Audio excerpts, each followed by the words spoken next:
start soon. Okay. Nice talk.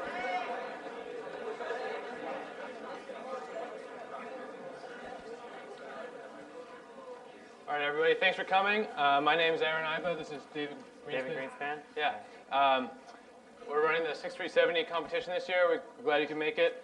Let's see what we have. All right, so for those of you who are unfamiliar with 6370, it's a software programming competition open to all MIT students, graduate or undergraduate. Teams compete with up to 1 to 3 people competing, and they write programs in Java that compete in video game style environment. They write programs that control virtual robots, and you're going to get to watch these robots in a bit. On January 1st, when we closed registration for the competition, we had 89 teams. It's a record. This is our 3rd year running the competition. Well, this is our 1st year running it, the 3rd year of the competition. Paul ran it in the last 2 years. And so it's a record number of teams this year. We had 182 students register. A couple nights ago, we ran the first several rounds of the tournament, narrowing it down to the top 8 teams. And those top 8 teams are here tonight, and we're going to battle them to see who remains the victor. And after tonight, there'll be one team that is declared the grand champion of 6370. But before we get started with the competition, we want to give a very hearty thank you to our sponsor companies who make this event possible.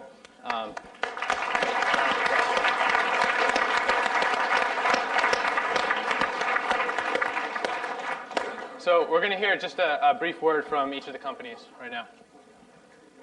Starting with Schlumberger. All right. Do you want my name is Mike? Good.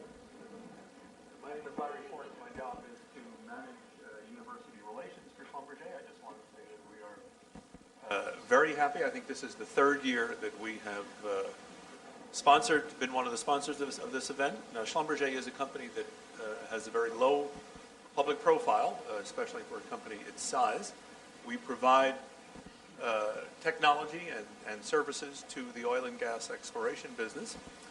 And I would like to take this occasion to tell you that the research center, where I have worked for 20 years and where Peter Tilke, who's been one of the advisors here, works, which is located in Connecticut. We have made a decision just in the last month to move that research center here to Cambridge, Massachusetts, and to be close to MIT so that we can take advantage of the kind of talent that we're going to see here and be able to hire more effectively MIT students. And we're very pleased about that, and I hope that all of you students will think about the way that you could fit into Schlumberger's organization, because if you don't, then we may have to go to that other institution at the north end of Massachusetts Avenue and hire some of them. Okay, but seriously, thank you very much. This is a great opportunity for us.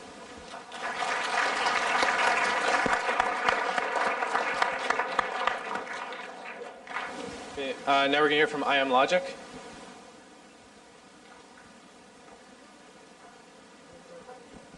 Hello, everyone. Apologize for my bad English. My mother tongue is really C++. We're very, very excited to be one of the sponsors for this event. We're trying very hard to try to innovate, create new technologies, and be the leaders in what we do in trying to shape instant messaging and how it's being used, and advance the technologies in which that are just shaping up, especially right now that the world has opened its eyes and discovered that it is possible to be talking to more than one person at a time. The exciting thing is that MIT is where most of this has started, right? So 4 or 5 years ago, my girlfriend, who's now my wife, was going to MIT, and I was very excited to just see her sitting, holding her laptop, and being able to just talk to 6 or 7 of her friends at the same time on her laptop, without which for me sounded very, very incredible, right? I mean, unless you're in the same room sitting with those people, it's almost impossible for you to be able to. There was no medium that existed in which you could talk to those people effectively at the same time and still give them all the same amount of attention. That's the excitement of IM, in addition, of course, to your ability to understand and see the presence of someone across the globe without really even being close to them or having to communicate with them. So these are the exciting things in IM that we're trying to take forward and make it available for everyone, and advanced technology in which it can be used effectively. So I'm glad to be here, and we're glad to be sponsoring this event, and good luck for all the contestants.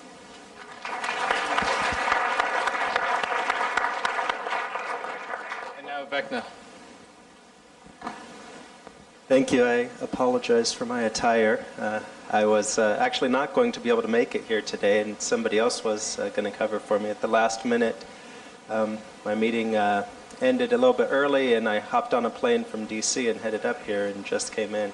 So I'm excited to see what's going to happen tonight. There's going to be a lot of carnage, I'm sure. A little bit about Vecna. You might have seen Vecna around campus. We're a small but very, very successful enterprise software architecture firm. We do a lot of work with the federal government, a lot of commercial work as well, especially in the healthcare market. We work with the military healthcare system. As a matter of fact, that's where I was this afternoon. Got called into a meeting with the CIO of the world's second largest health plan. And we are involved in the federal healthcare architecture, working with the White House and some initiatives coming out of the Senate. A lot of really exciting things. Vecna is a company that's very unique. We'd like to say it was a company founded by engineers for engineers. We are almost all engineers at Vecna, and we do a couple of very unique things. One is that we have no outside investment, no outside debt. We're really an employee-owned company, and we have probably the most aggressive profit sharing and equity program that I've ever seen. 40% of the company is essentially distributed directly to the employees. Another thing that we do that's very unique is we pay our employees to do community service. Every employee spends about 4 hours a week doing a community service project of their choosing, anything from open source development to tutoring in a local high school. It's a really exciting program, and really makes a difference in the world. And we have kind of a policy at Vecna that whenever we go and have an opportunity to speak to people in public, that we emphasize the importance and the responsibility that we have to give back to the community. You know that in today's world, the noble class are the educated, those who are privileged enough to have an education. We believe very strongly that those who are privileged enough to have an education have a responsibility to use that to make the world a better place. And at the end of the day, it's that devotion to making the world a better place that really provides meaning in life. Greed and running after money is a dead end. And so I encourage you all to use your talents. You are the cream of the crop to make the world a better place. And the money will come as well. You don't need to worry about that. Good luck to everybody.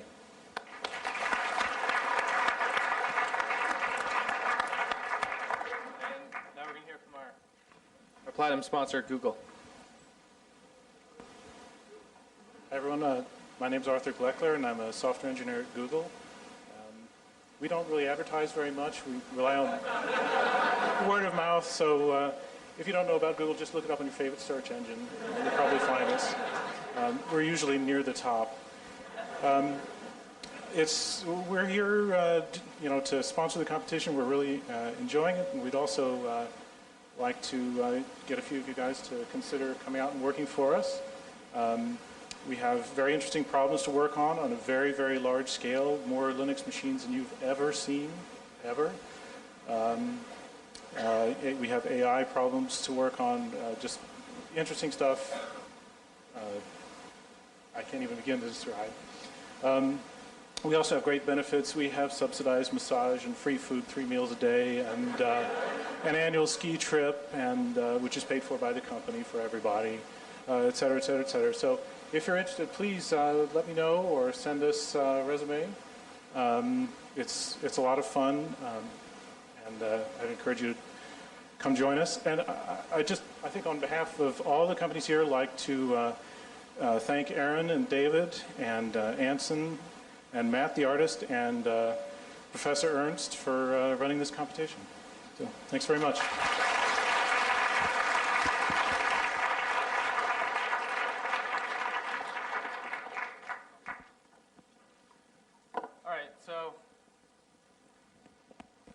So we're going to get started with the competition real soon. Just for those of you who are unfamiliar with RoboCraft, which is the name of the 6370 video game-like competition that we're running here, we're going to give you a brief introduction to the different elements of RoboCraft, what you're going to see on the screen, and how gameplay will unfold. So RoboCraft is a battle between teams of virtual robots. The robots are controlled entirely by software that the contestants, the students of 6370, write themselves. Each robot is completely autonomous, so it's actually running in its own virtual machine. It's its own instance of a program that's running, and if that program crashes, then the robot dies. So there's quite a lot of incentive to write bug-free software. And the general properties of all the robots that you're going to see on the screen are they can move around, they can attack other robots, they can broadcast messages, and when a robot broadcasts a message, the enemy robots nearby receive it as well as the friendly robots, which makes for some interesting strategies that we're going to hear about. And then units can pick up and deposit something called Energon, which David's going to tell you about in a second, and robots can also spawn new robots, so your team can multiply and increase in size. And now David's going to tell you about the different kinds of objects and different kinds of robots that you're going to see on the screen in a RoboCraft world. Okay, this is a really big Energon cube. When you see them on the screen, they're actually pretty small. There's a lot of these scattered all around the map, and you'll see robots running around after them for dear life because they're kind of the resource of the game. They're the life force. Each robot has a supply of Energon that's kind of like its health. And robots spend Energon in order to replicate. So when robots attack each other, the attacked robot's Energon gets drained, and if it gets to 0, the robot dies. So this is the queen robot, which is the most important robot. The objective that each team has is to go and kill the enemy queen somehow. And each team begins with 1 and has 1 queen for the whole game, and you can't build new ones.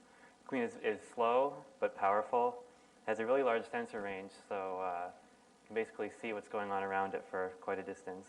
And it can spawn any kind of robot, so that's where all the action begins. This is a soldier robot. It's really cheap, it's fast, it's got a short attack range, so it runs around, it attacks whatever's in front of it. If they're smart, they can gang up and be pretty effective. Yeah, it's a soldier robot. Okay, this is the flyer robot, and flyer robots are special because they can fly.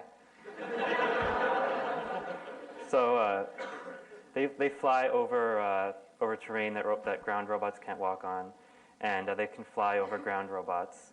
And they're very cheap, so you're going to see a lot of flyers flying around. And they have pretty weak attack power, but they can only attack other flyers. So you'll see some flyer battles. They have a large sensor range, so they can see quite a bit of the map from the air for mapping purposes, for finding targets for other robots maybe. And yeah, they can't attack ground units. This is the shooter robot, which is it's expensive to build, it's slow, has a large attack range, so you'll see some shooters hitting some targets that are pretty far away, but it has a small sensor range, so it can't actually see very many squares at once. It can see, it can shoot pretty far beyond what it can see. So if you see a shooter shooting quite a distance, it's probably because another robot told it to shoot there, because it couldn't figure it out on its own. And these are the 2 teams. They're called Team A and Team B. And Team A will always be magenta, and I think it's going to be on the left, always. And Team B is always going to be green. And these are the 2 queens. Okay, now we'd like to invite the finalists to come up and introduce themselves and tell us kind of about your strategy, what you're thinking. Can we have the contestants from the 8 teams?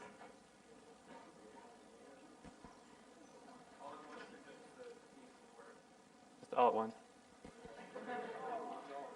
Line up.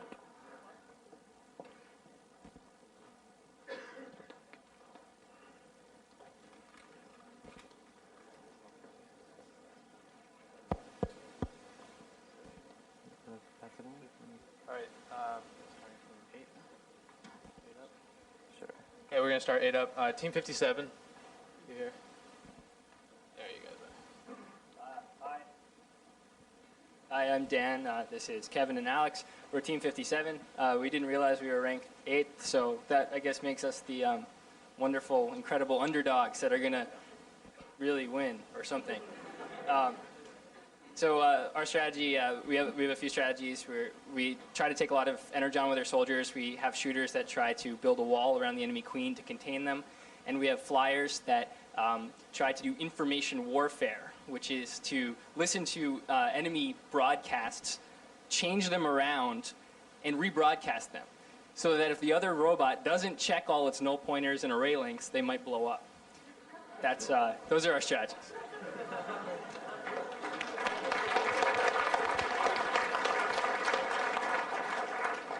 All right, team 53. 53. Yeah, I'm Team 53. I'm just kind of glad to be here. I mean, a week ago when we had the seeding tournament, my robots were still shooting their own queens. So, basically, I followed the KISS strategy, keep it pretty simple. You'll see a lot of teams with a lot of flyers going out. That's basically what mine do. They'll grab energon, try and shoot up the rest of the flyers. Meanwhile, the queen will grab all the energon around it and sit with as many shooters as she can and relay messages. Eventually, you'll see one of the shooters wander over towards the other queen. They're pretty dumb. They're pretty blind, too. Unless there's a flyer to tell them where the other robots are, they'll just wander over and sit there. But hopefully I'll have a few flyers left so I can shoot the enemy queen. That's about it.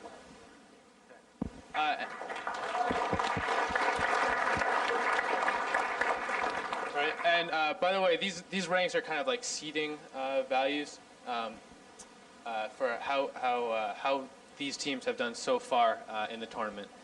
They've played lots of matches so far. So now team 65.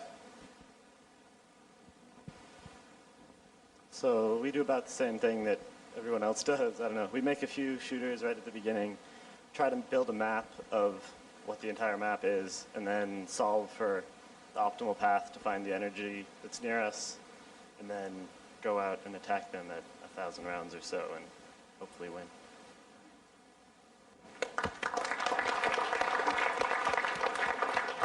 Team 6.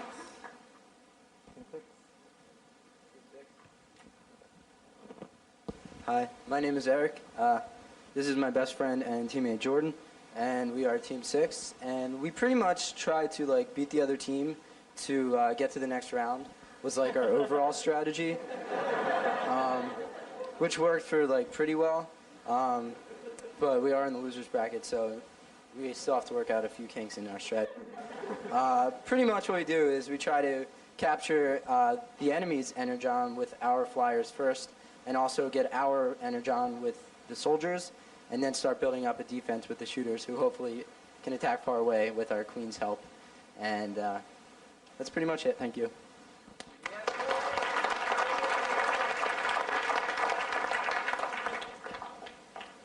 Team 15.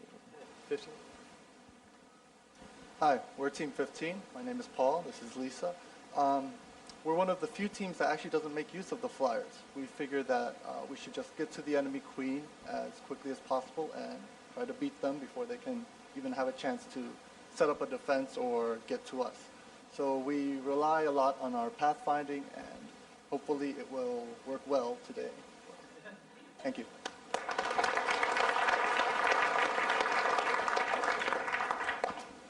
Team 19. So we are Team 19, and our strategy involves flyers that go to enemy territory to eat up their energon. Oh, and if they're full and see enemy robot who is about to get it, they'll send about 400 kilobyte message, because messages cost 0.0001 energon per byte to empty the energon. And as a side effect, we do hope that some team will try to scramble that. We have soldiers. Their job is to get energon. Since soldiers can't daily fight, as you probably will see, if they see enemy robot, they run away to our queen to deposit energon.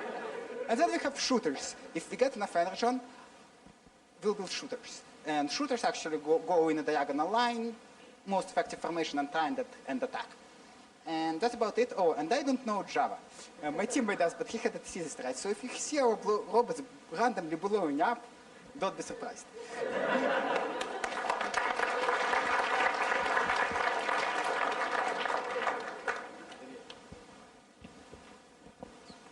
Hi, I'm Josh. This is Alexi, and we're Team 88. Our strategy is inspired from probably too many late nights playing StarCraft.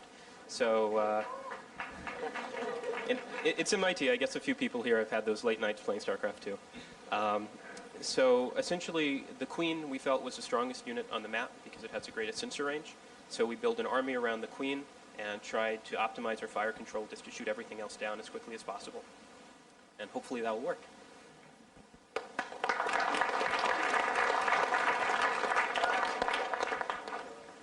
Team 16.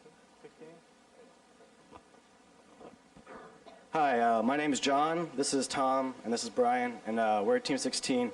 I just want to start off by first saying, I guess, technically on behalf of all the contestants, I want to thank Aaron and David for running a pretty good tournament. There wasn't any, bugs in their code that we couldn't figure out. Like, if anything blew up, it was pretty much our fault. So I just want to thank them for not having it be so frustrating, at least not based on not my stupidity.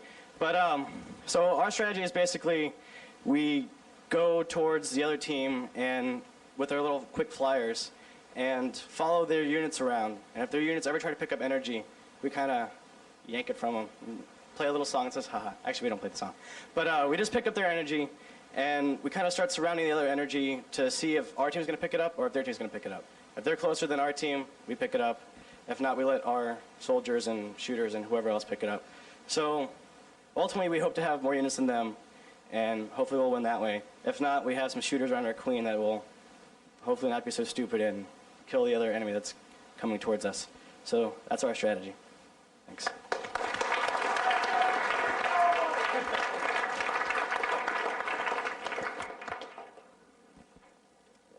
Okay, thank you. Yeah. And we're gonna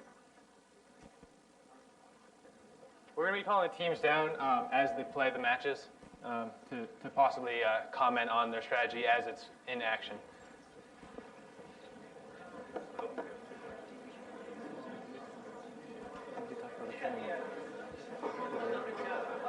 Show the match first. Okay, we're going to show an example RoboCraft match. This is a match that's been played in the preliminary tournament, and it's the match that got one of the finalist teams into the finalist bracket.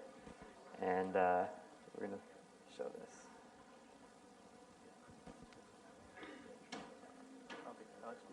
Sure.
Turn the volume up a couple notches. Oh, that's loud enough. Pretty loud.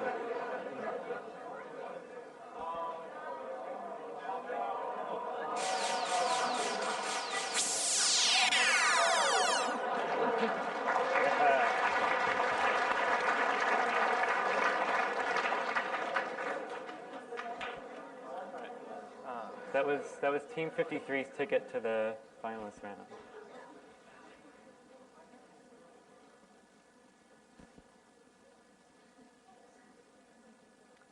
Wait a minute. I'm ahead of myself.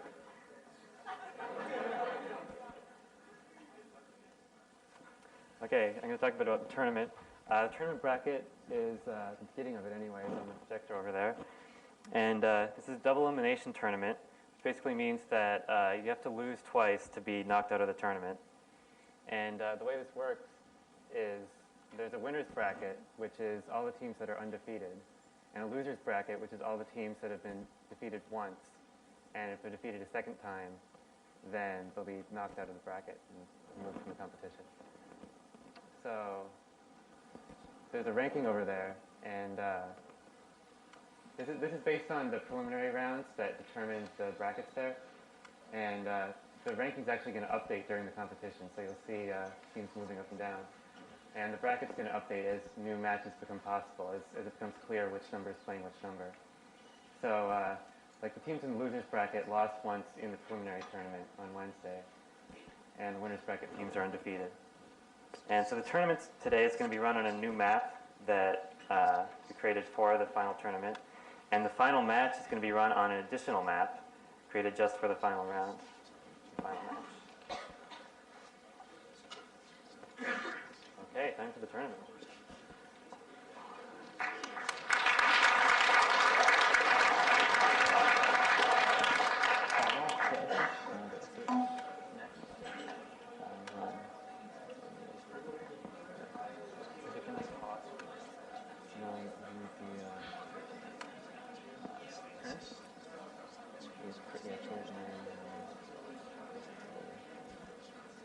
This is our high-tech automation software. All right, so first we have Team 16 versus Team 19. I'm just going to highlight in yellow who's playing as it starts over there.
Just to point out some things that you're seeing.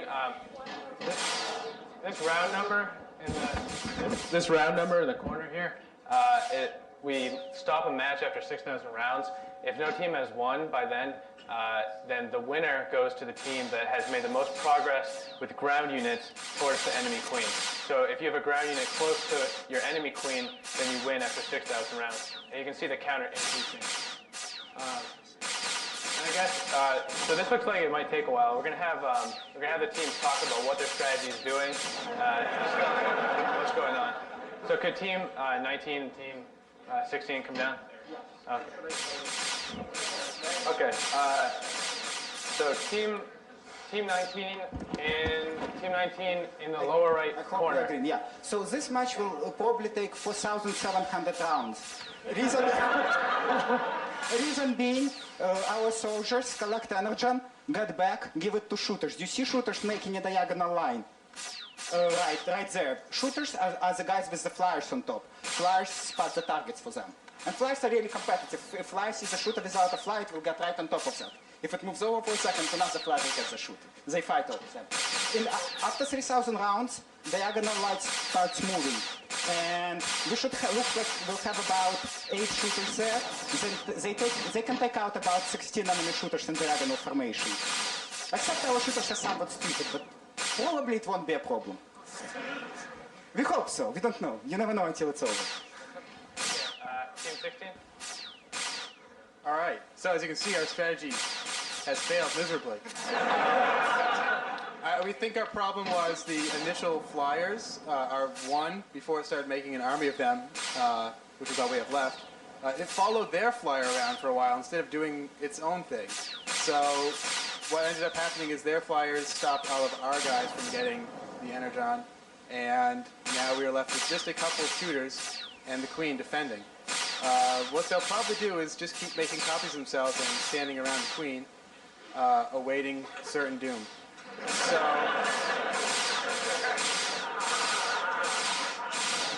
but look at our flyers are still doing their thing. They're not giving up. So.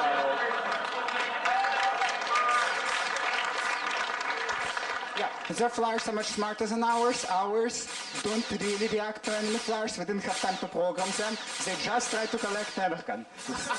Because flyers can do anything anyway. They can't attack ground. But, well. I guess it's loser's bracket for us. We still dominate the air, though. Look at our flyers go. Look at them. Wait until our line of shooters starts moving, then they're moving very slowly because we want enemy to run into us rather than us running into them. If it's close.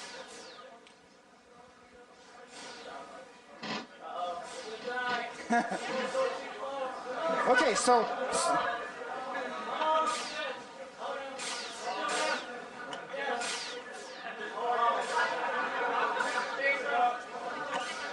Okay, so they should start moving right about now, one step every 50 rounds.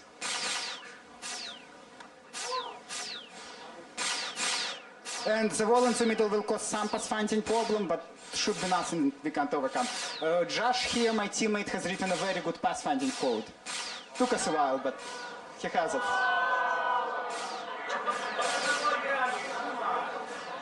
No, you have more shooters right at your Queen, look at them. Okay, it looks like our shooters... What are they doing? Okay, fine. Maybe, I think they're just worried about a big battle, so they figured they'll go back, but then Queen told them, no, you have to go forward.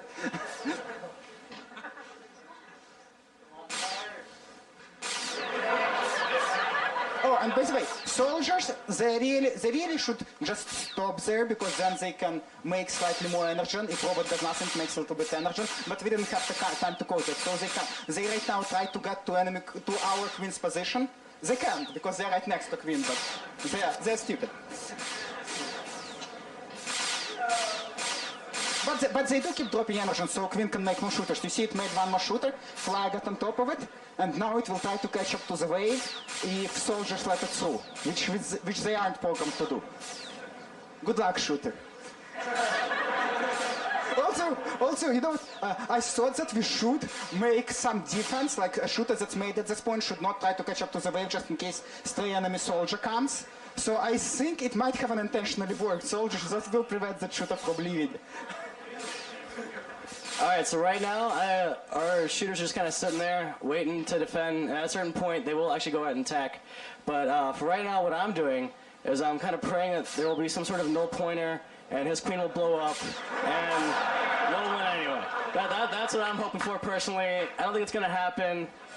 So I'm just going to, like, close my eyes in about 5 minutes and hope for the best.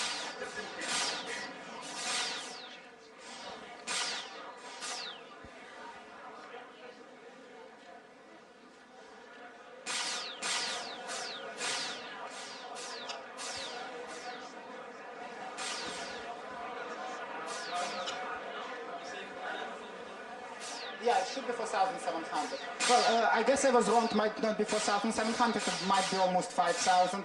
Maybe the map is bigger than I thought. Is it 40 by 40 map? Huh? 30 by 40. No, I think it will be about 4,700. Because remember, it's 7.6. One thing about this game here.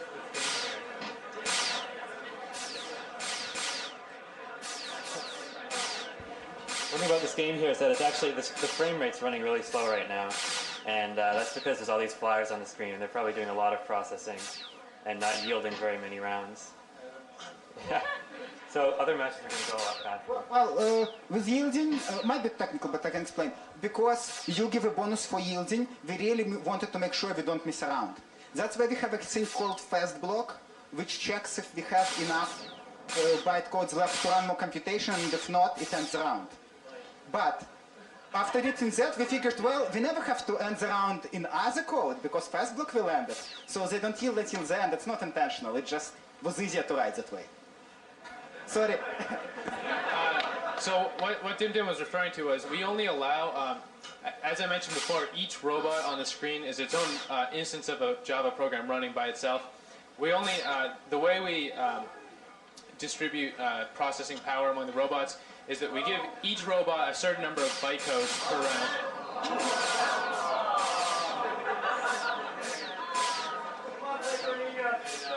And different rounds are going to run at different speeds. Some matches are really quick, some drag out like this one, like because of Dim's defensive strategy, which, however, seems to be highly effective.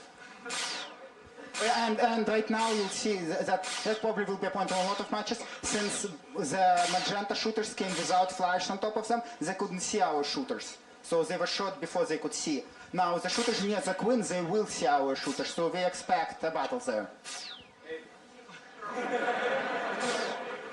Actually, it looks like, because of miscommunication on our team, our shooters don't really correct too well for them. Ah, no, they do. Yeah, they will. Never mind, they will. I thought they might be the enemy queen entirely, but not exactly in this instance. Not all of them. Like, some of them will find it, for sure. Yeah, you're right. They will find it.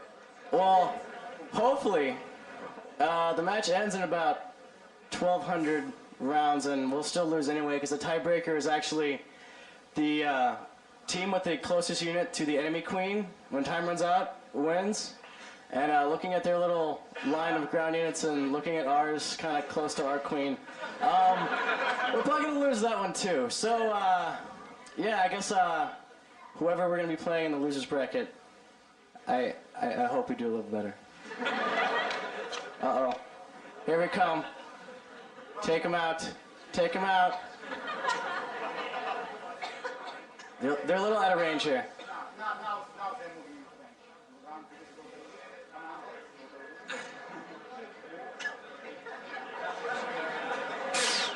There we go. There we go.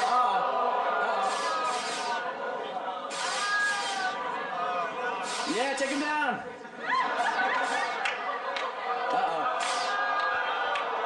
You can battle a shooter.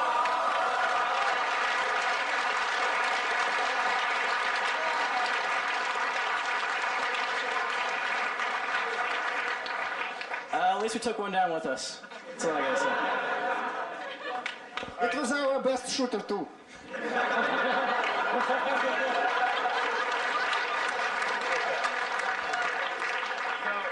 you guys are going to see the team rank on this display over here. Why didn't it up?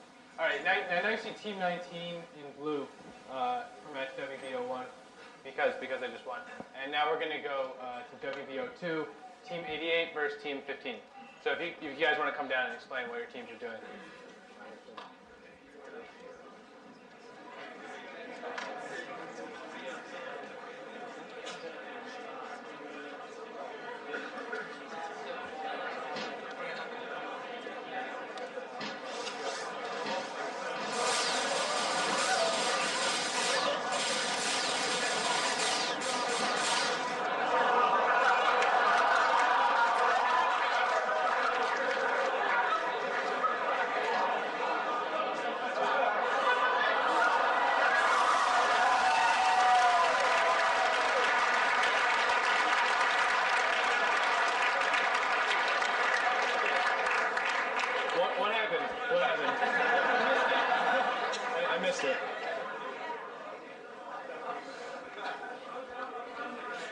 That would have been the fire control. So our strategy is that our queen tries to build an army of shooters around her, and then with her superior sensor range tells the shooters what to shoot at, and sort of wanders relatively slowly around the map gathering energon as much as possible. And if large swarms of enemies come by, we shoot them, usually before we're in range, especially if they're large swarms of soldiers. It takes them a long time before they can actually reach us to attack. So we have a tendency to kill them.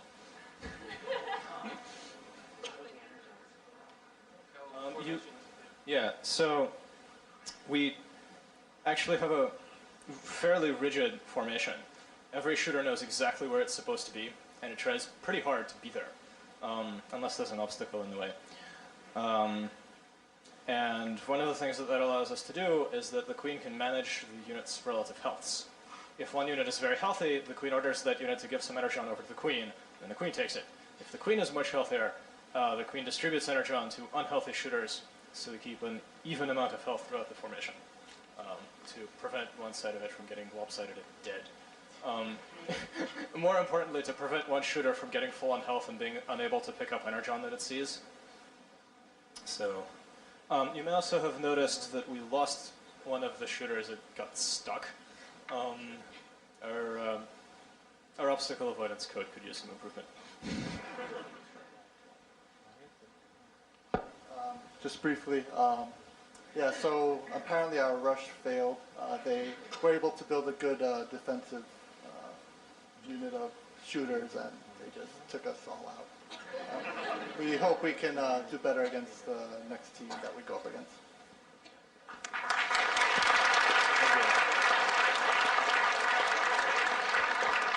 So that match went pretty fast, as you probably could tell.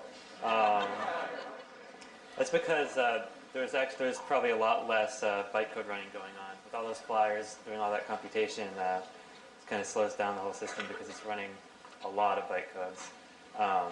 But in this case, it wasn't running so many bytecodes, so it ran pretty fast. There's going to be some variation between matches.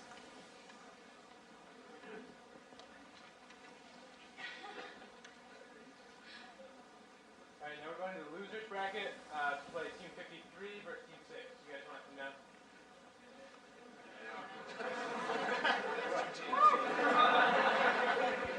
Go, Paul!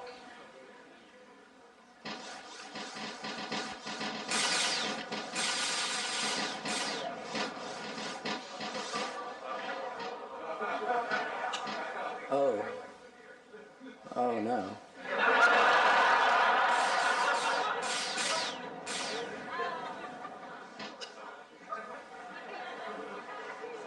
That's okay.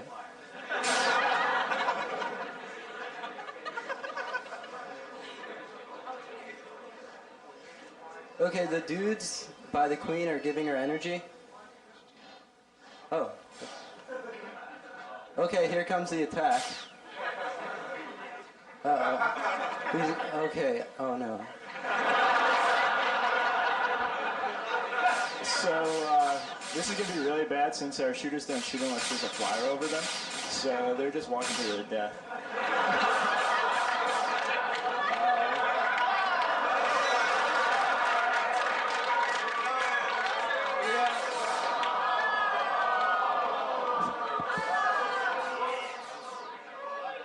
So there's a slight bug in my code where the shooters have a range of 6, but their actual squares they can attack are kind of funny. They're not a perfect wedge. So there's like a little corner that they can't shoot, and even though it's 6 things away. So the flyers are telling those shooters to shoot, but they can't actually shoot. So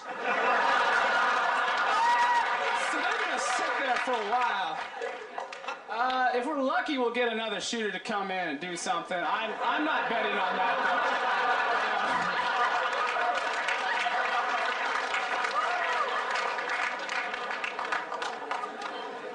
This is where they stare them down like angry gorillas.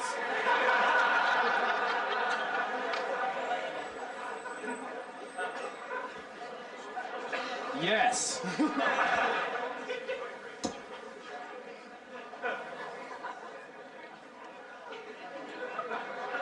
I was gonna fix this bug, but it was already 8:30 a.m. and I had a wrestling meet the next day, so I decided to can it.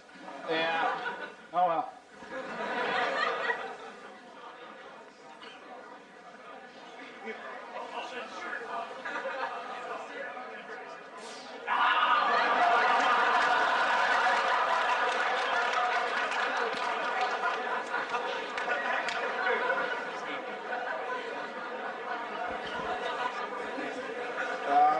Well, it looks like we'll at least lose by default and not from our queen dying. That's good. Maybe we could get someone to sneak around.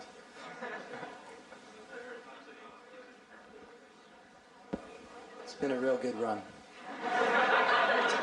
So just a note on the winning by being closer to the enemy queen. In our ranking function, when teams are tied in terms of number of matches they've won and how far they've gone in the bracket, the tiebreaker goes to whether you've won your matches by killing the enemy queen or whether you've won your matches by being close to your enemy queen. So you want to try to really kill the queen, but it's nice to win anyway.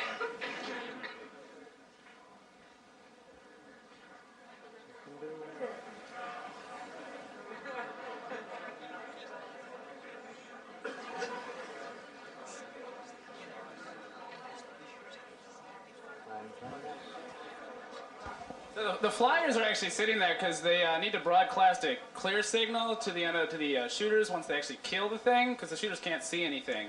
So they'll just be sitting there also. And right now they've kind of made a wall so none of the other flyers can get close enough to say anything. So expect it to say exactly the same for the rest of the 200 rounds.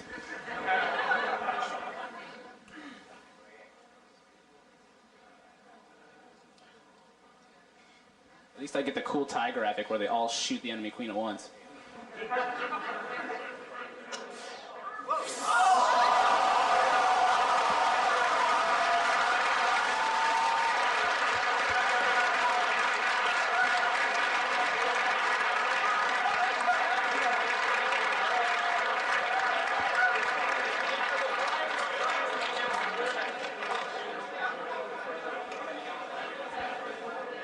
So after the shooter generated, one of the flyers must have sent a clear message, and the robot started moving, and he was already moving before he got more attack messages. So he started moving, and once he finished moving, he got another attack message and fired, and he was within range that time. So yes, thank you, Luck, once again.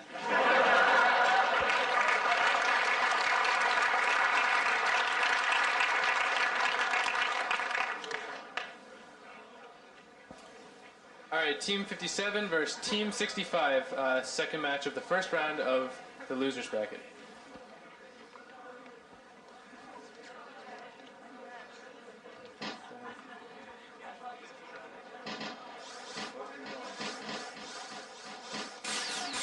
Alright, so our soldiers right now, the purple ones, are trying to look for energon and generally bring the pain to the other team.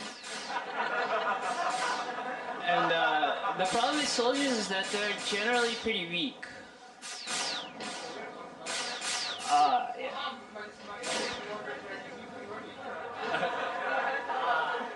Yeah. That's our information warfare flyer sitting there. I don't think it's doing much, but he's broadcasting like crazy, let me tell you.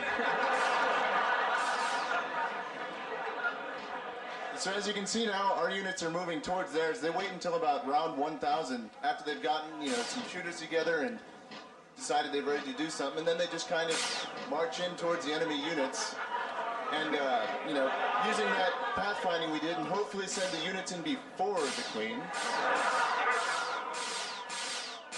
Oh. Yes.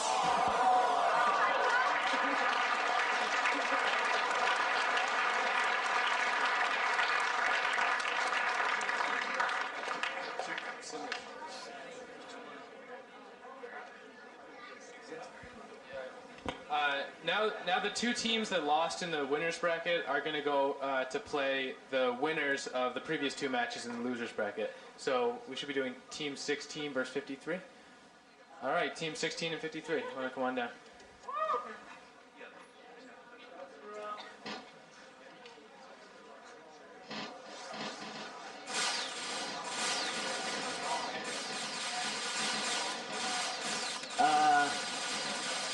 Yeah, it looks like we got all right, which team are we? I don't even know. Oh, we're the purple ones. Yeah, so our strategy didn't work out too well there, as you can see. So now we kind of sit there and send our guys to die. Yeah, there they go. So it looks like his team and our team are sitting there waiting for some sort of signal or some sort of time to go and attack. I hope our attack is better than his. Somehow, I doubt that. So here's to luck. Please be with me.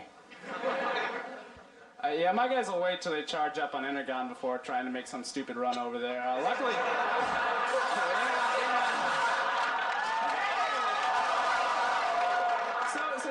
wait till he charges back up some more to go any further, because my guys are, you know, they're cautionary guys. They're the belt and suspenders sort of people.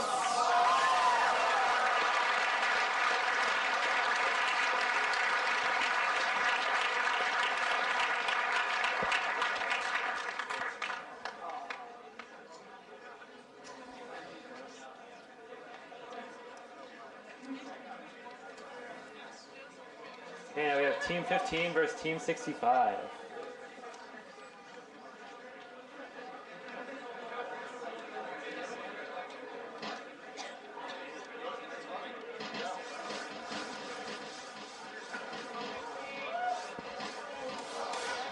So we're the purple team, and we're getting taken out by them.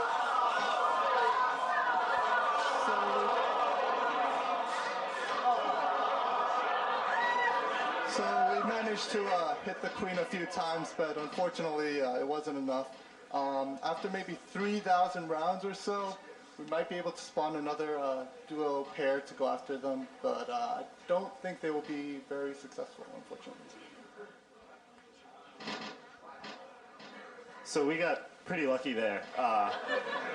One of the things Andrew did actually, like the last day, he added a Mayday call for the queen. So when it starts getting low on life, it demands that units near it drop all their energon. And that seemed to make all the difference. Because that was pretty close. We considered increasing the range of our shooter with having a flyer sit above it and tell it where to shoot, but I guess we just tried to keep it simple, and that time it didn't work out for us.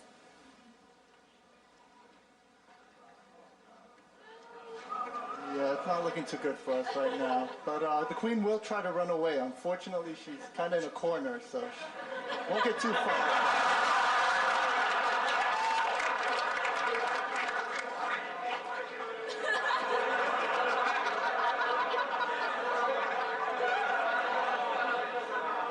Go, queen! I think we might be confusing them. I don't know. Seems to be hesitating.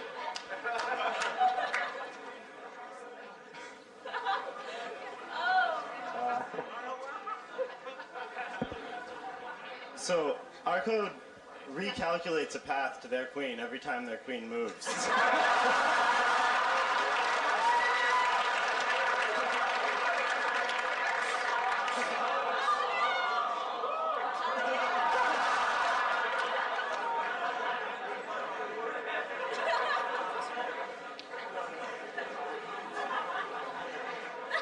And so every time we calculate a new path to the queen, we start over in our little trek towards the queen, which makes everyone back up a tiny bit.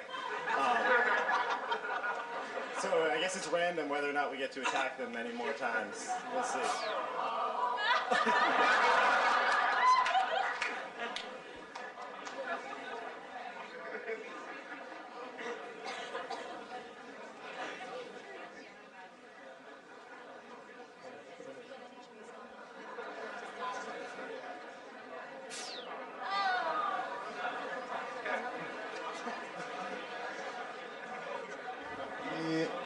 Yeah, there's not much more to say here. So it looks like the queen is gaining energy even though she's being hit a couple of times. So when she gets around 90% of her health, she'll spawn 2 units, and they will probably not do too well. And hope for the best.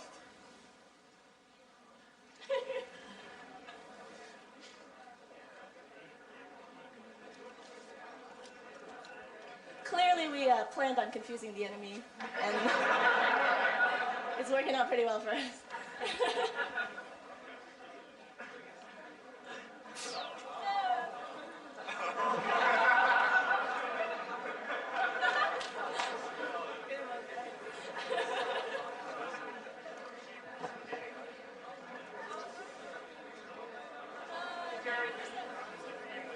We still have a lot of rounds.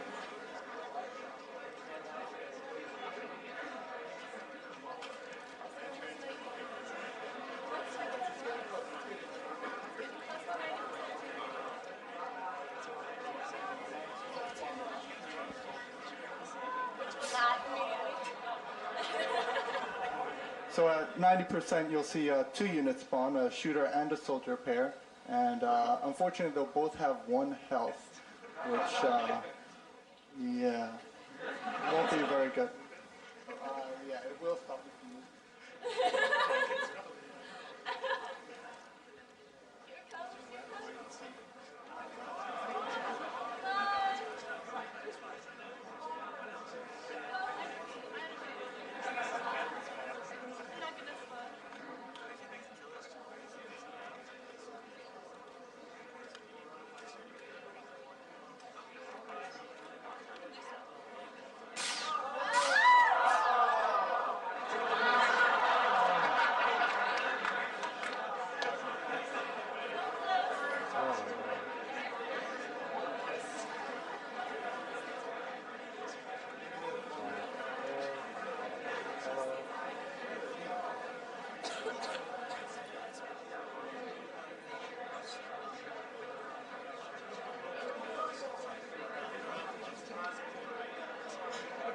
So if you're wondering why the queen doesn't attack, it's because her range of attack is only 1 square. So just getting close to the shooters would not be a good idea.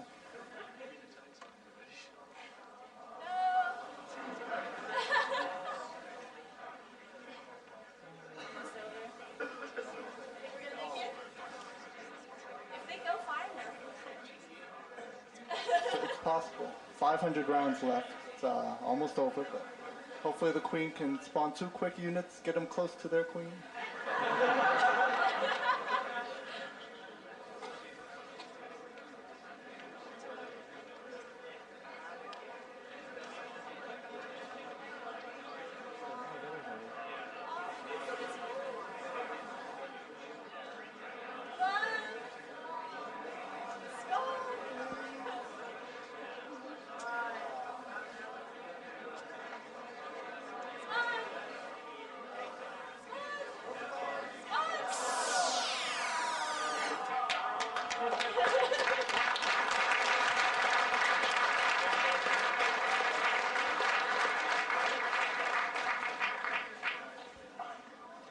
So this match was won by green because they had closer units to the enemy queen.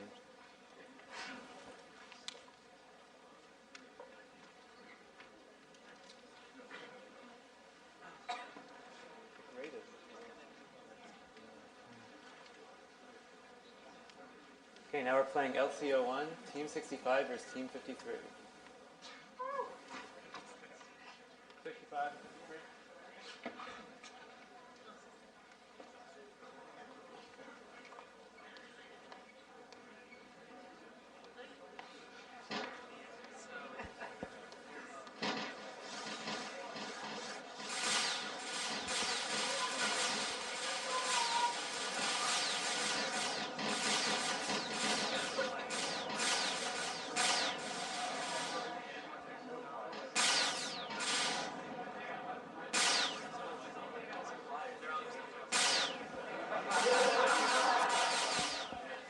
So at this point, I'd just like to thank somebody that's not here, Ricky Rivera, for telling me about 5 a.m. You know, you should have your flyers shoot the other flyers. That'd be kind of cool. And that's led to me winning the last 2 matches. So I'd like to thank him for letting me throw that feature in with like 2 hours left to code. Yeah. And so at this point, since he knocked out all of our flyers, we use them to get a lot of information on the map. So, you know, normally we use that to then guess how to get over to the map. But not having that, we have to move much more slowly because the queen can only see, you know, a large area, but not everything. So it's taken a lot longer to get there than it normally would. But is inching its way there. So you guys do some sort of like information deception, right? I'm pretty sure the flyers are stopped because they're receiving crazy commands.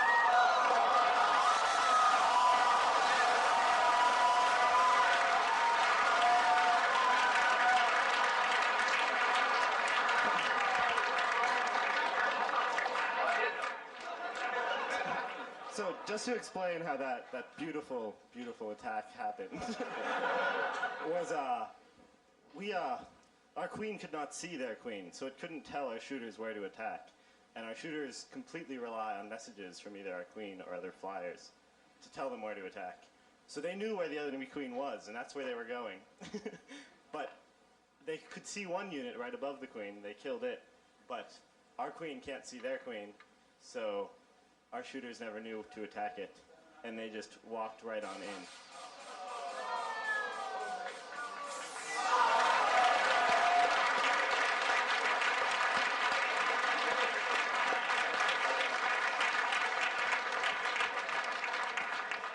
Thank you, Lady Luck, once again.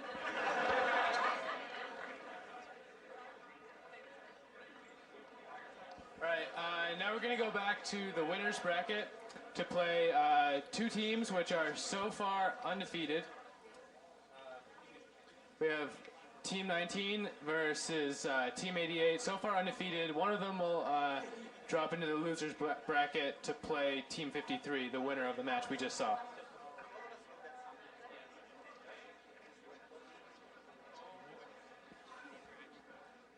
Well, actually, our soldier initial beautiful duplication of the get energon, they pick it up, turn, and drop it closer to the queen without wasting time to carry it, doesn't work on this map. So it all depends on when we get shooters, when they come to us, how many we spawn. And by the way, our flyers also sometimes tend to leave just one energon to the enemy. In a cube if they can. So you'll see our soldiers now queen spawning shooters, and they'll probably get to our queen. Hopefully they won't miss it. Now the question is whose shooters will be stronger. I'm hoping it's ours. We'll see. We did enough of the energon though. You see that soldier is buggy. That's probably my code. Joshua Pascal's code, it works. I wrote some other, it doesn't. I don't know how to use a laser pointer. I don't know how to program Java, I don't know how to use a laser pointer. Thank you, Josh. There it is, yeah. So this, I have no idea what happens. We tested it thoroughly, it worked. Well, that's what they always say, right? Now, due to miscommunication, this wave will go somewhere into this corner. If the queen happens to not attack us, if it gets stuck somewhere, that's bad for us. We might not find it. We are hoping, we are relying on enemy's pathfinding. So far, it never failed us.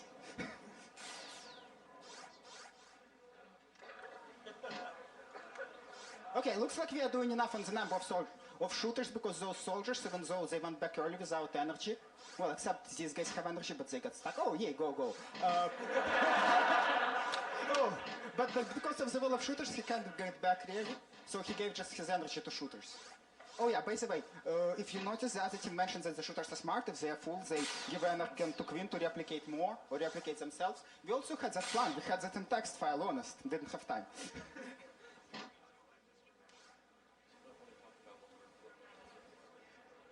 So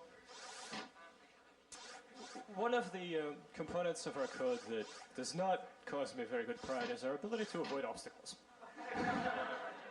Or perhaps our lack of ability to avoid obstacles. We really couldn't come up with a very good algorithm for doing that reliably, and, well, stupid things are happening. And that just might get us. Other teams were decent enough to actually send their queen and attack at us, not away in the corner. Guys, if you had toggled this pathfinder, you should have asked us for our code. If we knew what's going to happen, we'd give it to you. Well, unfortunately, if we get stuck right there, your wave will find us, and that will be the end of it. Well, I think we'll have enough, since you didn't have flyers, we got enough energy to actually be able to build a big enough wave. Hopefully it will. And wave is, the reason it's diagonal is very effective formation of shooting. Anyone getting in range should get shot by at least 3 guys. Poor soldier. Well.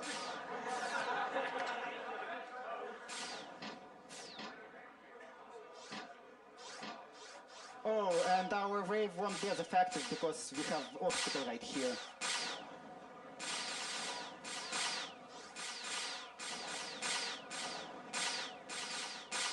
Well, the problem is, if these guys miss, we're in huge trouble.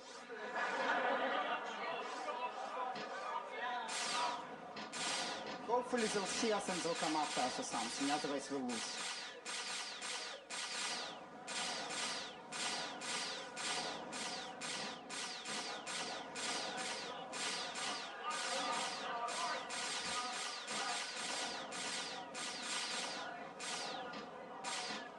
Darn. Yikes.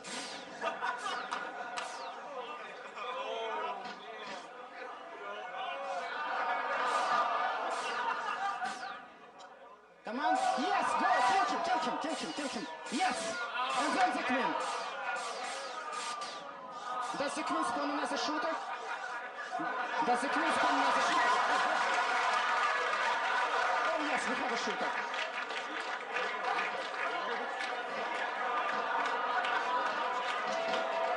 But our shooter can't get out from the sword. It's okay, as long as you don't spawn the shooter. Come on! Shoot! Yes! Our soldiers attack as well.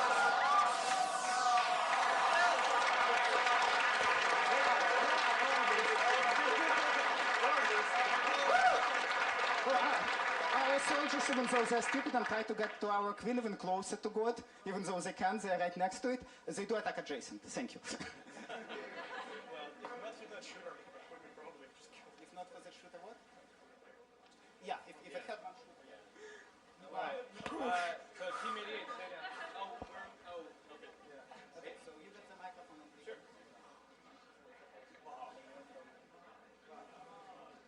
And we get to go again. Right, so Team 88, that was the first match they lost, so they dropped in the loser's bracket, and now they're playing Team 53. Yeah, so Team 53, want to come down?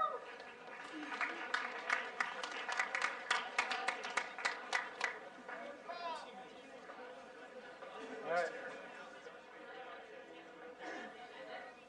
And here we go. Good luck.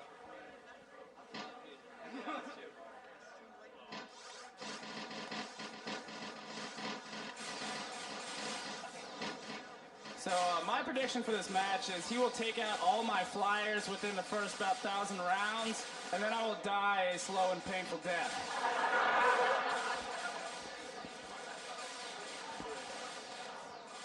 I like your prediction.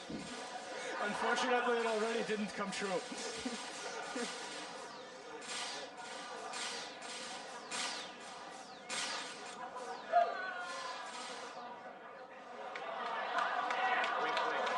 At least it's fast.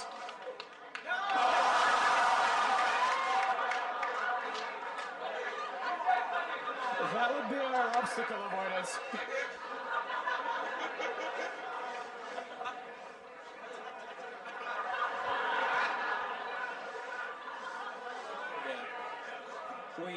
We generally don't assume we'll survive or the match will run this long. Oh. That's it. You won by being closer.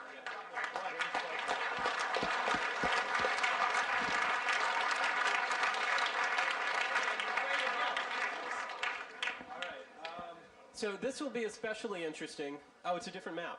But I was going to say, also we're switching team sides as well. But right. Okay. So now we have a final match. Team 88, which dropped in the losers bracket. It looks from Team 19.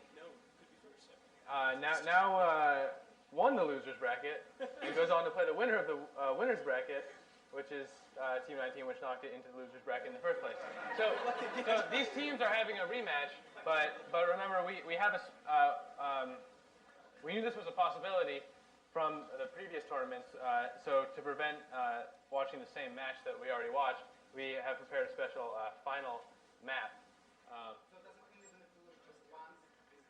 No, this isn't necessarily the final match because if Team 19 can't be eliminated by only losing one match. So. All right, well, let's see what happens.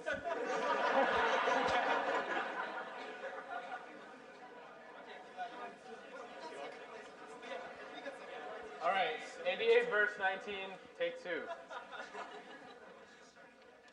Okay, I hope this time our soldiers. What's the map look like?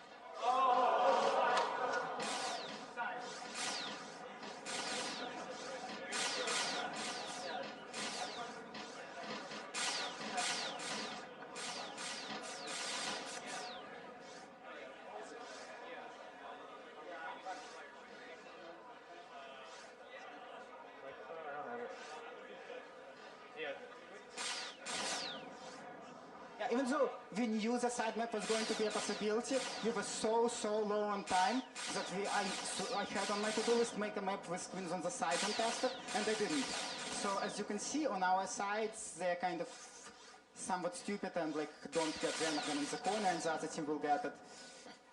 We can hope for the best. So as Alexis mentioned before, obstacle avoidance is one of our big problems, and we're not quite sure what's going to happen on this rather interesting map. Our shooters will hopefully flow around the obstacle both ways. Yeah, Flash should have gotten that one, basically. Bad job, Flash. Bad job. Bad job. Yeah, that serves you right. Okay, cool. Okay, good. Good eye for a sec.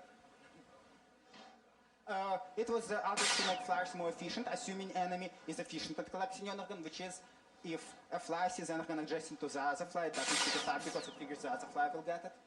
I guess the fly got killed or something and that failed. Which is fine, it worked against teams that had flyers, which were more, well, apparently they weren't more, they were less. So one thing we're hoping for is if we spawn too many units, we'll start sending off pairs of flyers and shooters to navigate the map autonomously, and they might be able to navigate through some of those obstacles that this whole huge formation can't make. And we're also hoping for that they'll start sending off pairs, because due to our shooters pretty stupid, not dropping energon if they are full, they are not gonna be too healthy. And those guys are getting all the energon, yikes. Also, oh good, our shooters went the right way, at least most of them did. For some reason, I don't know why. I guess it's that king. Okay. What the heck happens? Bug or something? Oh no, we are shooting, right? We are shooting. We are shooting something, but they are more efficient. Yep, looks like we'll lose. Okay, good job, guys. Well, our hope is if they don't find us, we might still win, but I think they'll find us. Yeah. Good job, guys.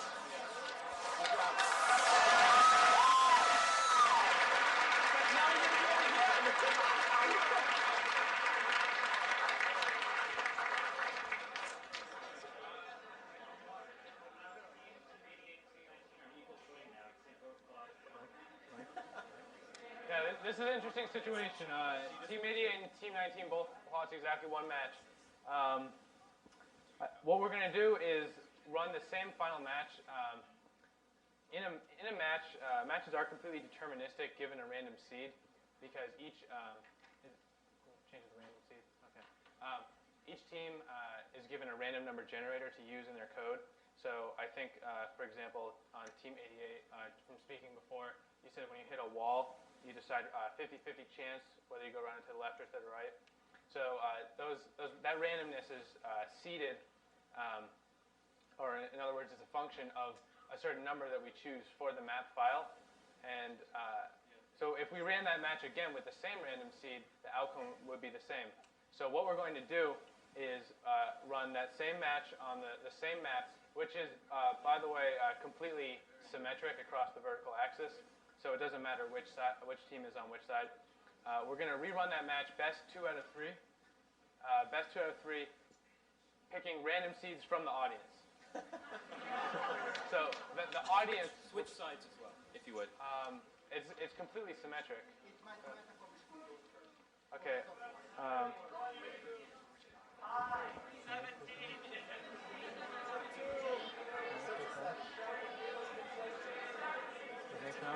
I don't think random seed will help us, though. Our strategy is deterministic. So teams in this programming competition had to learn to deal with unexpected situations, and the organizers of this competition are also learning to deal with unexpected situations.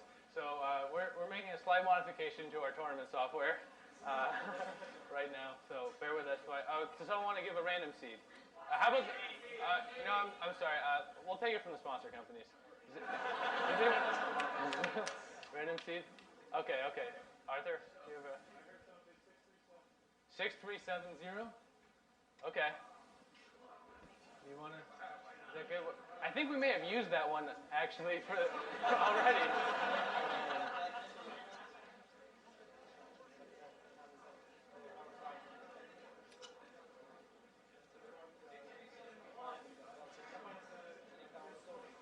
You guys don't want to watch this. Nope. Are you modifying the map as well?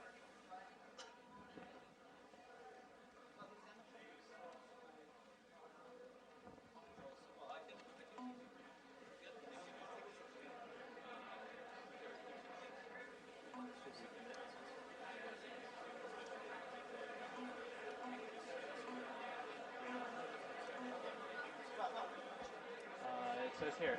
Nice.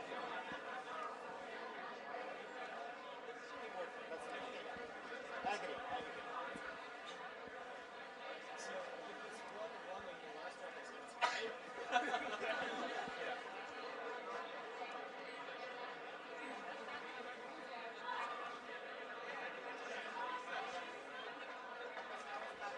It's very close to our soldiers. The previous random seed was 60, so we're gonna do 6370. So okay. So what was? What was the modification other than random seed? Our program doesn't use random seed. Was there? You said there was another modification. Oh, that's it. Okay. Their program does. Yeah, yeah.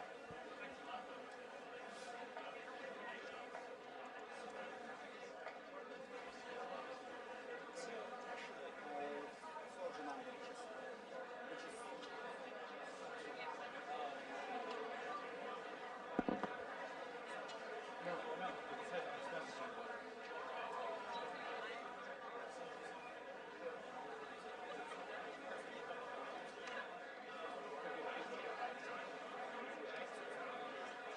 We're responsible for this thing. Do you remember last year? Yeah. Should we change locations of the queens also? What do you think? Well, no, we can just use another team play the same match. That's what we were going to do. That's easier. Also, we should play. Yeah. Well. I mean, change for another one and change, what, 3 times? Okay. Hey, they want to change locations of the queens also. Corners. It's hard to do, actually. We can't do that. There are really strict restrictions on locations of the queens. We can change the random seed and switch sides. And there.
is a completely new map. Just to see how well the code is written to adapt to different situations. So we're going to completely change the map, play 2 out of 3 on this new map with random seeds from the audience. Starting from scratch.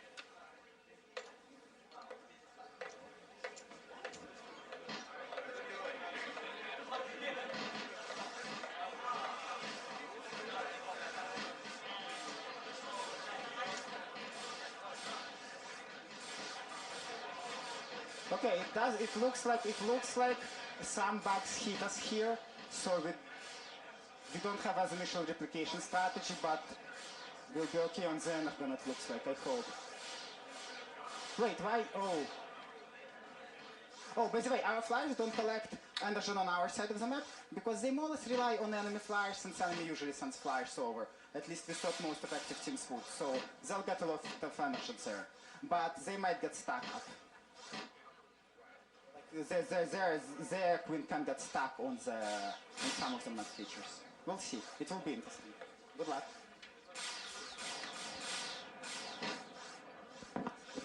Oh, and here random seed does matter, because for their queen getting stuck or not, well, they do use random seed, we don't. Well, our soldier is getting stuck, but he's just being stupid. That's, you see at the bottom.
Okay, the wave goes, but it kind of misses the point.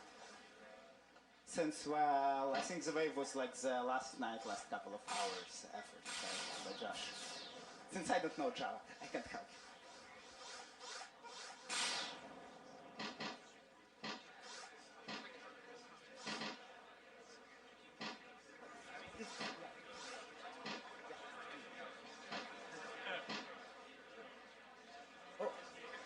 Oh yeah, Josh, not my teammate, the other Josh. Josh mentioned we have 2 Joshes who are MH students, 1 on each team and 2 non-Joshes, actually Russian non-Joshes.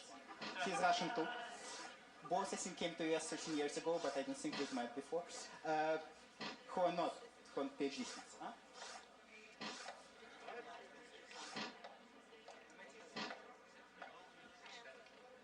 Okay, so our wave goes. Now our wave is really slow. But first question is, what will the queen do? And second question is, will our wave be able to line up in the clear, or will it be stuck in those obstacles and get slaughtered like last time? And if our wave does get slaughtered, it's a question, how fast will their queen find us? And will it?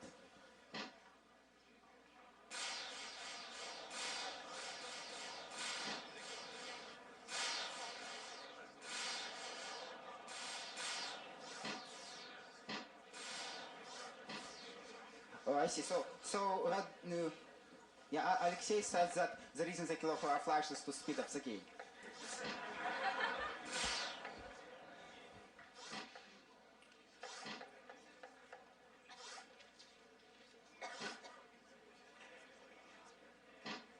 Well, yeah, obstacle, our wave is split in two.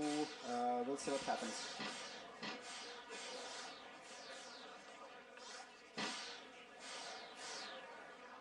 Well, you fight the serves.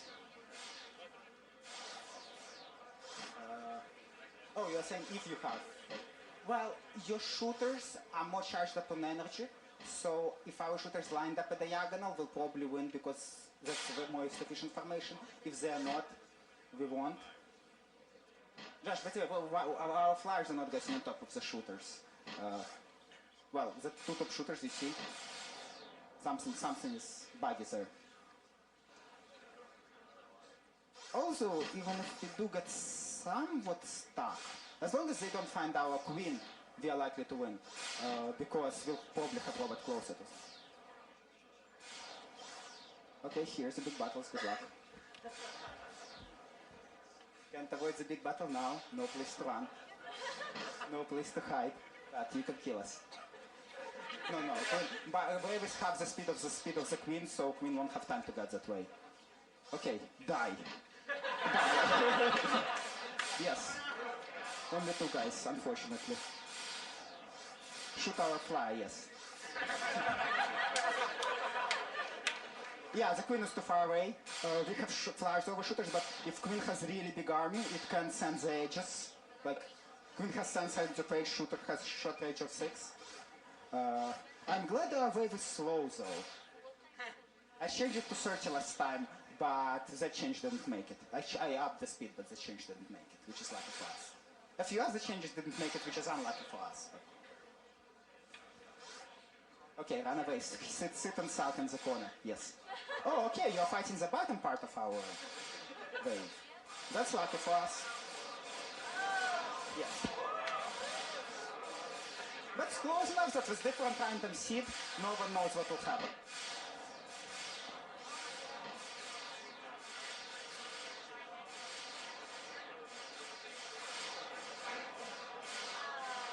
Whew, good job, Josh. 1 out of 3. But very close, different random seed and different thing will happen.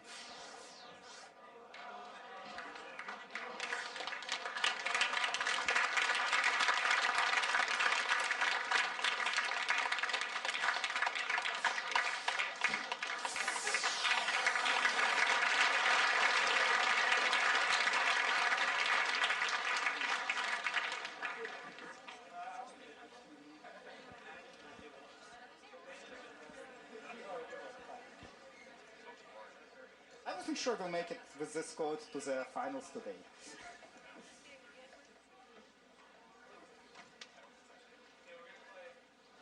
Yeah. Team wins that one. We're going to play one more with a new random seed. Team 19 wins it, then Team 19 takes the tournament. If Team 88 wins it, then there will be a third match with a third random seed on the same map to see who has the best player. And we're going to switch sides.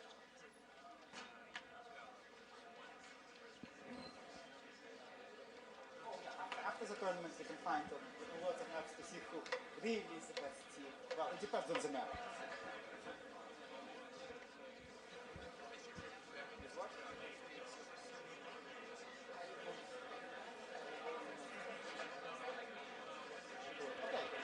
Okay.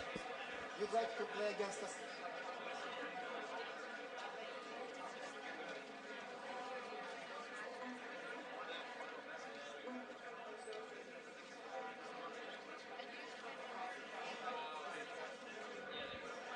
Okay, let's have some random digits. 38. 314159. I like that. We'll do 38. We'll do both. 38314.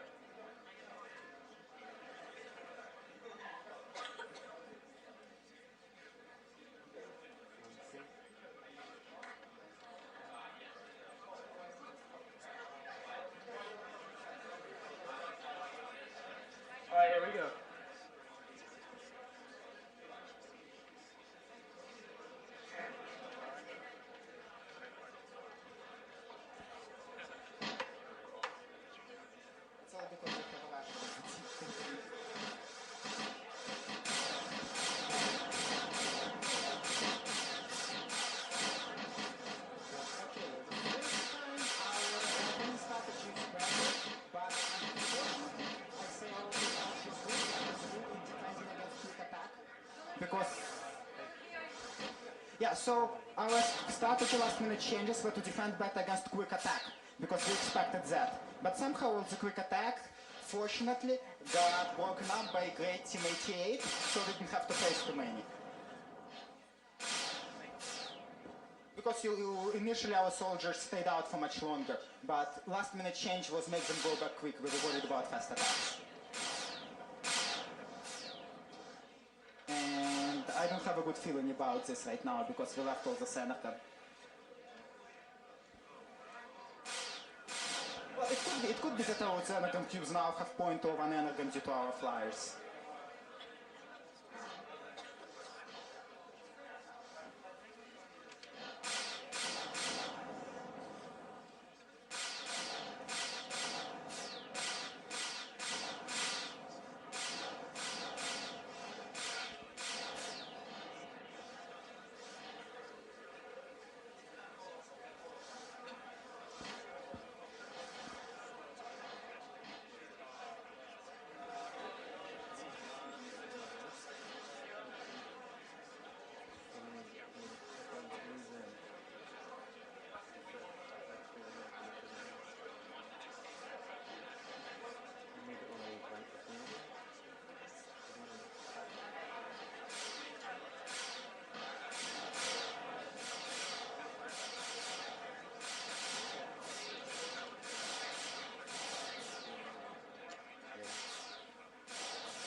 However, we don't have a good wave build-up right now. Our soldiers did something really weird and are not being efficient. You see he's just getting killed.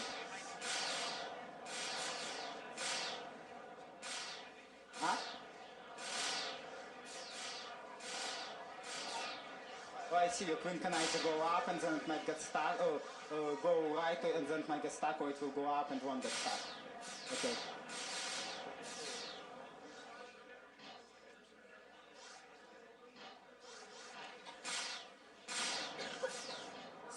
So do you think you'll get the bottom energy? Well, if you get the bottom energy, you'll definitely be stronger. Yeah, if you get bottom energy, you'll definitely be stronger, but then you might miss us and get stuck. Okay, here's the battle, I think. Okay, we do have somewhat of a diagonal. We do have somewhat of a diagonal. Come on, shooter, stop right there on the diagonal, please. What are you doing? We're running back and forth. Okay, our flyers dive, they're irrelevant. We can sacrifice them. You killed all our flyers!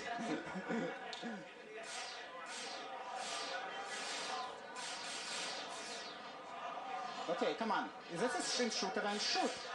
Why are our shooters even shooting? What kind of strange bug is it?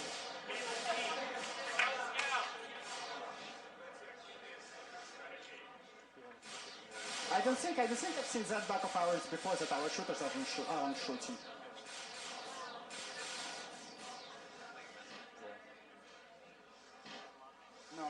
No. Those shooters had a flyover.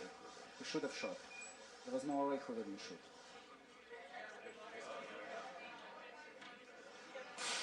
Okay, the wave goes off somewhere and sits in the corner and does nothing. That's predictable. Now the question is the queen gonna get stuck? Okay, shooters, don't do totally stupid thing. Okay to do slightly stupid thing, don't do a totally stupid thing, please.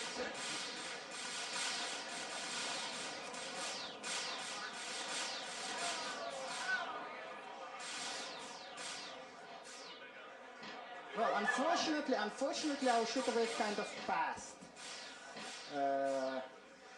So now it all depends on whether they find our queen in the remaining 3,000 rounds.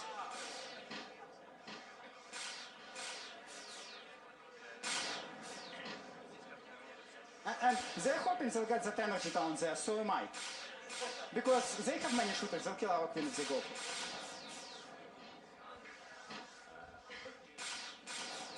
I have a question for Team 88. Team 88?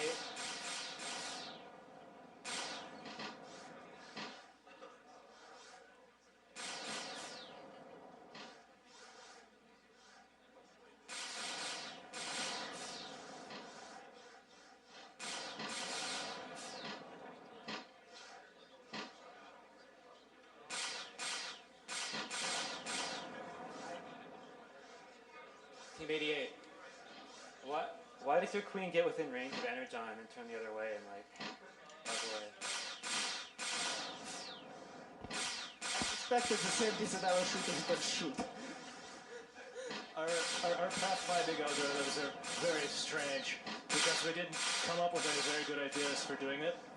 The queen tries to go for Energon, but she also tries to stay away from the walls because the walls would mess up the formation. And the ways in which she tries to stay away from the walls are very odd and strange. So that causes all kinds of weird behaviors.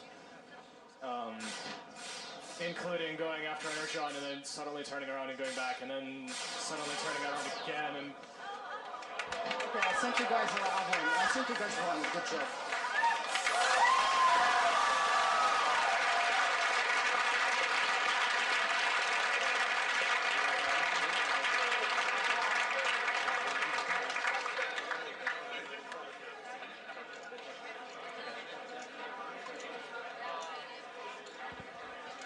So now we're going to play on the original final match map with the sides switched from how they were before.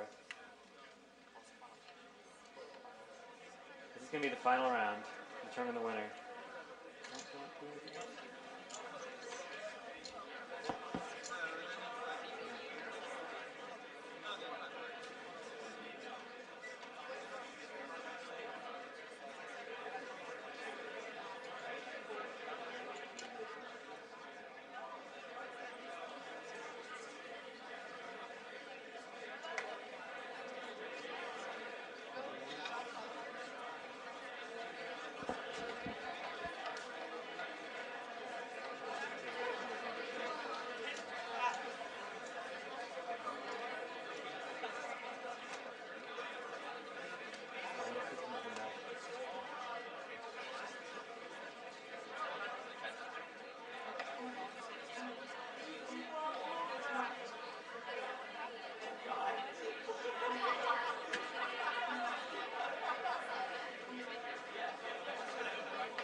Okay, here we go.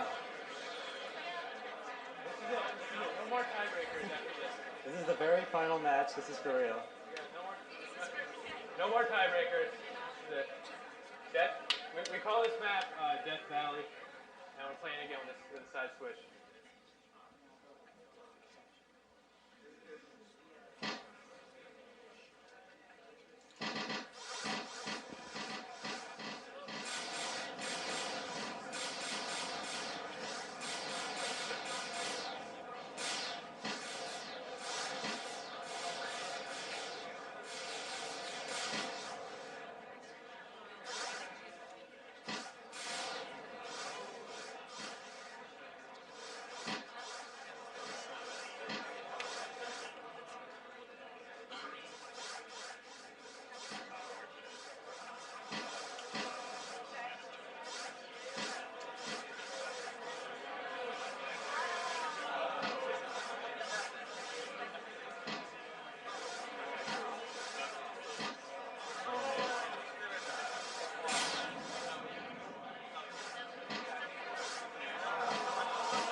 So if we actually get that money in the corner, you might see a facet of our strategy which has never, I think, come up before, but you won't.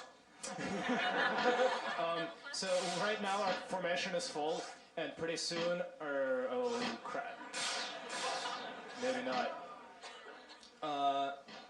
No. Oh no, there you go. Flare shooter pair.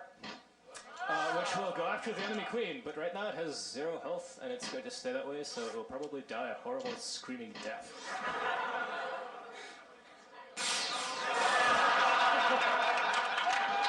Just just like that. But there is a good chance that there will be more of those. And the second one might do a little better, considering where the purple stuff is.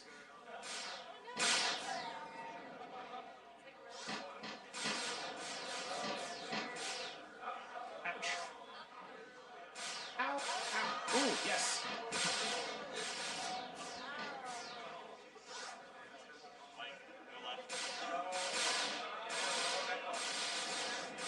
Ow, ow, ow, ow. Hey, another flyer shooter pair. And off it goes for the enemy queen. That's where it's trying to get it.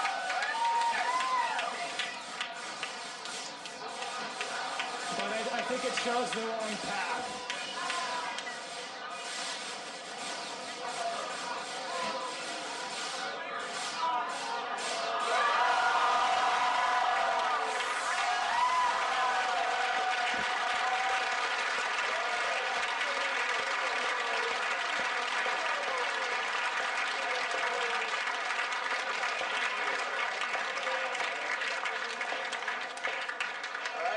Team 19 takes it. Congratulations. Just stay seated, guys. We have lots of money to give out.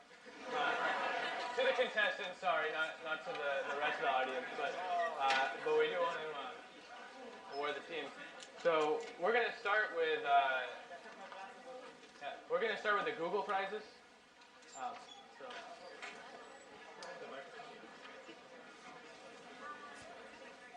We also have T-shirts for all the contestants. Just wait until after. They look like this. They're really spiffy. It's going to wait until after we give out the awards. You can come and grab a T-shirt.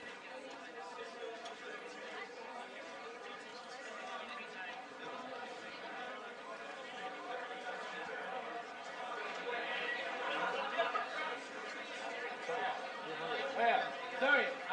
David points out that everyone can have a T-shirt. So just come grab a T-shirt. They look like this. They say "Powered by Google" on the back. So, yeah.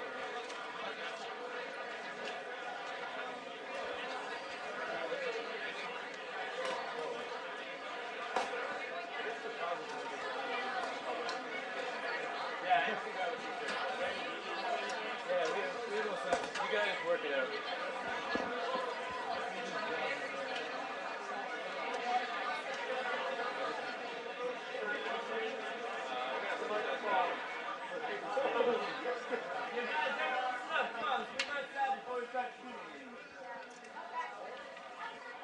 Yeah, this Russian. Right. All sizes, we have plenty.